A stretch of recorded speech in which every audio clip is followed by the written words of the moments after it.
নমস্কার, গল্প নিরে আপনাদের স্বাগত। আর আজকের গল্প এসো মা লক্ষ্মী। গল্পটি রচনা ও পরিচালনায় কৌশিক, শব্দ পরিকল্পনায় কোয়েল, কণ্ঠ কোয়েল, কৌশিক, গ্রাফিক্স ডিজাইনে কৌশিক। তো এখন শুরু হচ্ছে আজকের গল্প এসো মা লক্ষ্মী। কি গো, শুনছো? কোথায় গেলে? ডেকে ডেকে আমার গলা ফেটে গেল।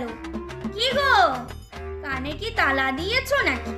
কাল লক্ষ্মী পুজো আর এখনো কিছু হলো না। এক হাতে কি করে যে এত কাজ করবো কে জানে। আর ইনি সকালবেলায় বাজার করতে গিয়ে বেলা কাবার করে দিল। কখন যে কি হবে সব এক একটা জোটেও এই আমার কপালে। কি গো, শুনছো? হ্যাঁ হ্যাঁ, এই আসছি, দাঁড়াও। আমি আর দাঁড়াতে পারছি না, তুমি এক্ষুনি এসো, না হলে একটা দক্ষ চক্ষ বাদিয়ে দেব কিন্তু। বাবা রে, এনে আমি এসে গেছি। মুখে শেভিং ক্রিম লাগানো অবস্থায় আর এক হাতে দাড়ি কাটার মেশিন নিয়ে হাজির কর্তা। চা দেখে গিন্নি আরও তেলে বেগুনে চটে গেল। কি, এখন তুমি দাড়ি কামাচ্ছ? দেখো বুড়োর কাণ্ড। আমি যে বললাম আমার হাতে হাতে একটু জোগাড় করে দাও, আমি ঠাকুর ঘরটা সাজাই। কাল যে লক্ষ্মী পুজো, আমি একা সব সামলাতে পারি? আর ওনার দেখো এখনো স্নান করাই হয়নি। মুখের সেভিং ক্রিমটা মুছে এক্ষুনি দুমুখ জল ঢেলে ঠাকুর ঘরে চলো। এই গিন্নি, বলছিলাম কি, মুখে যখন ক্রিমটা মেখেই নিয়েছি তাহলে রেজার দিয়ে দুবার টানলেই তো হয়ে যাবে। কতক্ষণ আর লাগবে? আমি এসব কিছু জানি না। মুখ মুছে স্নান করে আমার সামনে এসে হাজির হও, না হলে না হলে কি? না হলে আমার হাতের কাছে যা পাবো সেটা দিয়ে তোমায় ছুঁড়ে মাথা ফাটিয়ে দেবো। ওরে বাবা, না না না না, মাথা ফাটাতে হবে না, আমি এক্ষুনি আসছি। কাল যে লক্ষ্মী পুজো না মা চণ্ডী পুজো সেটাই বুঝতে পারছি না। এই কি বললে? না না, কিছু বলিনি। আমি বলছিলাম তোমার একার পক্ষে মানে সঙ্গে আমি সাপোর্ট দেব, তারপরেও এত আয়োজন করা কি সম্ভব হবে? তাই জন্য যদি কাউকে সঙ্গে রেখে করা যেত তাহলে বোধহয় ঠিকঠাক সব কিছু হতো। হ্যাঁ, তা ঠিক বলেছো। আমি তো ভেবেছিলুম আমার মেয়ে চুটকিকে ডেকে দুজনে মা আর মেয়েতে মিলে পুজোটা সারবো। তা হলো কই, আজই তো জামাইকে নিয়ে সকালে পুরীতে ঘুরতে চলে গেল। মেয়েটা বড় চালাক, তাই বিপদ বুঝে কেটে পড়েছে। আর এমনিতেও ওর দ্বারা কাজকর্ম হবে বলে আমার মনে হয় না। তার চেয়ে বরং বৌমাকে একবারটি ডেকে আনলে হতো না? খবরদার, ওই মেয়েটার কথা মুখেও আনবে না। ওটা একটা মেয়ে না ডাইনি। আমার ছেলে বাবুনের মাথাটা খেয়েছে, আর তাই তো মাকে ভুলে শ্বশুর বাড়ি উঠে আছে। হ্যাঁ গা, পরের মেয়েকে কেন দোষ দেব? আমার ছেলেটাই তো বেঈমান। হ্যাঁ রে, যার বুকের দুধ খেয়ে বড় হলি আর গর্বে নিজের অস্তিত্ব খুঁজে পেলি, তাকে ভুলে বউয়ের কথায় নাচছিস? এ তোমার ভারী অন্যায় কথা গিন্নি। তুমি তো বলেছিলে মেয়ের কোলে আবার যদি মেয়ে হয় তাহলে এই বাড়িতে ঠাঁই হবে না। সে কি করবে বলো? তোমার কথার বিরুদ্ধে তো কখনো যায়নি, তাই এবারও সে তোমার কথা রাখতে। আমার কথা রাখতে সে পরের মেয়ে যাবে, যাক না। তাই বলে নিজের স্বামীকেও আঁচলে বেঁধে নিয়ে যেতে হবে? মায়ের কাছ থেকে ছেলেকে কেড়ে নিয়ে যেতে হলো? বৌমা তো নিয়ে যায়নি, তোমার ছেলেই তো নিজে থেকে গিয়েছে। আর তোমার ছেলের ভুল আমি তো দেখছি না। তার ধর্মসাক্ষী করা স্ত্রীর যেখানে ঠাঁই নেই সেখানে সেও থাকে কেমন করে? আর মেয়ে হওয়াতে তো কোনো পাপ নেই। আমি এত শত বুঝি না। ছেলে হলে এই সংসারে ঠাঁই হতো, মেয়ে হয়েছে তাই ওর ঠাঁই নেই। আমার মেয়ে চুটকি পই পই করে বলেছিল ওর চেনাশোনা কোন সাধু বাবা আছে, তার নাকি জল পড়া মাদুলি পড়লেই ছেলে নিশ্চিত। তখন তো কই শুনলো না, ওইসব নাকি আজগুবি বলে উড়িয়ে দিল। বলল বিজ্ঞানের যুগে ওইসব নাকি ভাওতাবাজি। এখন দেখো কই তোমার বিজ্ঞান কি দিতে পারলো ছেলে? সেই তো মেয়েই হলো। আচ্ছা, তোমার মাতারা তাহলে চুটকি খেয়েছে। ওর কথায় তুমি নাচছো? যে কিনা নিজের শ্বশুর শাশুড়িকে যত্ন করে না, সে তোমায় এসে যুক্তি দিচ্ছে। মাথা মোটা একটা। ও হয়েছে ঠিক। ঠিক কি? হ্যাঁ, কি বলতে চাইছো? আমার চুটকি মায়ের তুলনা হয় না। ওর মতো মেয়ে পাওয়া বড়ই মুশকিল। হ্যাঁ, সেটা ওর শ্বশুর বাড়ির লোক ভালো করে টের পাচ্ছে। ওইসব কথা ছাড়ো। বলছে কি, এখন মেয়েরা আর ঘরে থাকে না, তারা ছেলেদের মতন সমান কাজে পারদর্শী।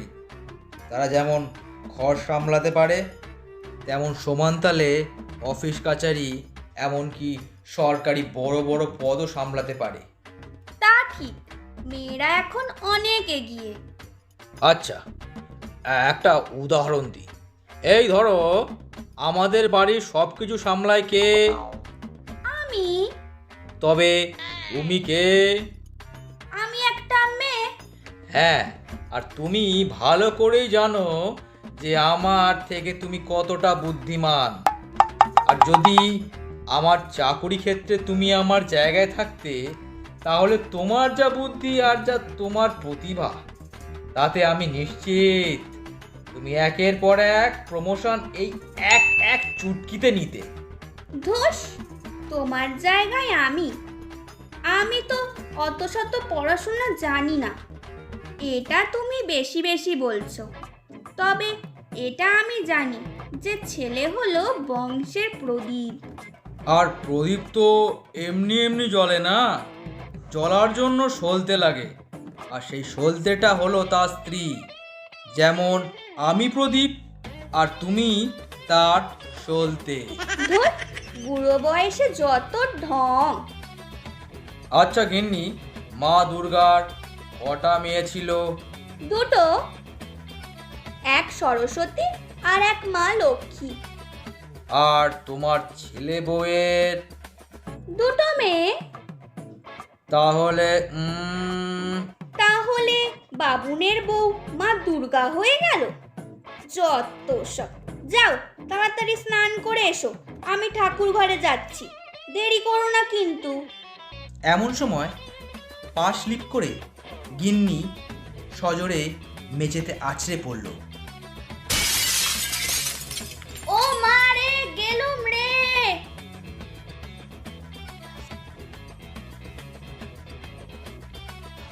কি হলো গো গিন্নি? কর্তা দৌড়ে গেল, তোলার চেষ্টাও করলো এবং বুঝতে পারলো গিন্নি বেশ জোরেই পড়েছে, আর আঘাতটাও জোরেই লেগেছে। ডাক্তারের কাছে খবর গেল। ডাক্তারবাবু এসে ওষুধ দিল, সঙ্গে একটা পেন কিলার ইঞ্জেকশন। আর সেই ইঞ্জেকশনের প্রভাবে গিন্নির চোখে একরাশ ঘুম চড়িয়ে আসলো। তবু গিন্নি ঘুম জড়ানো গলায় কর্তাকে বলল, কি গো, যা জোরে পড়েছি, সহজে তো উঠতে পারবো না। সবই আমার পাপের শাস্তি, ঘরের বউকে ঘরে ঠাঁই না দেওয়ার ফল। মা লক্ষ্মী আমার প্রতি রুষ্ট হয়েছেন। কাল যে মা লক্ষ্মীর পুজো, কি করে হবে? ও তুমি চিন্তা করো না, ওর ব্যবস্থা ঠিক হয়ে যাবে। তুমি এখন ঘুমাও তো। মায়ের পড়ে যাওয়ার খবর পেয়ে বউ ও তার 2 মেয়েকে নিয়ে চলে আসলো বাবুন এবং তার বাড়ির লক্ষ্মী পুজোর কাজে হাত লাগালো। খুব নির্বিঘ্নেই বাড়ির লক্ষ্মী পুজো ভালো করেই সম্পন্ন হলো। তা দেখে বাবুনের মা খুব খুশি হলো। তিনি পুরাতন তিক্ততা ভুলে গেলেন বৌমার সেবা যত্নে। খুব শীঘ্রই বৌমার হাতের আদর যত্নে শাশুড়ি সুস্থ হতে থাকলো এবং একসময় স্বাভাবিক জীবনের ছন্দে ফিরল। তখন অনুভব করল সংসারের মধ্যে সবাই মূল্যবান, সবার উপস্থিতি জরুরি এবং অল্প দিনের মধ্যে ছোট্ট নাতনিটির সঙ্গে ঠাকুমার ভাব হয়ে গেল এবং ঠাকুমা ভুলে গেল নাতি না হওয়ার দুঃখ। এখন ঠাকুমার নাতনিদের ছাড়া চলে না। বৌমা সংসার সামলায় আর নাতনিদের সামলায় ঠাকুমা। এমনই একদিন ঠাকুমা 2 নাতনিকে নিয়ে বসেছিল। সেই সময় আসলো তাদের ঠাকুরদা। এগো গিন্নি, নাতনিদের পেয়ে তো আমায় একদম ভুলেই গেলে। তা একটু আমার দিকে দেখো। আহা, বুড়োর শখ দেখো না। আচ্ছা দেখো তো, আমার ছোট নাতনির মুখটা কিন্তু অবিকল আমার ঠাকুর ঘরে রাখা মা লক্ষ্মীর মতন, আর বড় নাতনির মুখটা মা সরস্বতীর মতন। সেটাই তো তোমায় বোঝাতে চাই। মাটির লক্ষ্মী সরস্বতীকে নিয়ে বেশি মাতামাতি না করে ঈশ্বর স্বয়ং যাদের পাঠিয়েছে তাদের আদর যত্ন বেশি করলে মনে হয় স্বয়ং ঈশ্বরও খুশি হবেন। হ্যাঁ, তা তো বুঝলাম, কিন্তু মা দুর্গার তো 2 মেয়ে ছাড়াও ছেলেও ছিল। হ্যাঁ, তাই তো বলছিলাম বাবুনকে বলে যদি লক্ষ্মী সরস্বতীর পর কার্তিক বা গণেশ, যে কোনো একটা আর কি। ওরে বাবা, গিন্নির কি সুদূর প্রসারী চিন্তাধারা। এতক্ষণ শুনছিলেন আজকের গল্প এসো মা লক্ষ্মী। গল্পের রচনা ও পরিচালনায় কৌশিক, শব্দ পরিকল্পনায় কোয়েল, কণ্ঠ কোয়েল ও কৌশিক, গ্রাফিক্স ডিজাইনে কৌশিক। এই গল্পটি যদি ভালো লেগে থাকে তাহলে অবশ্যই লাইক করবেন, আর যদি আপনি আমাদের চ্যানেলে এই প্রথমবার তাহলে অবশ্যই সাবস্ক্রাইব করবেন। ধন্যবাদ।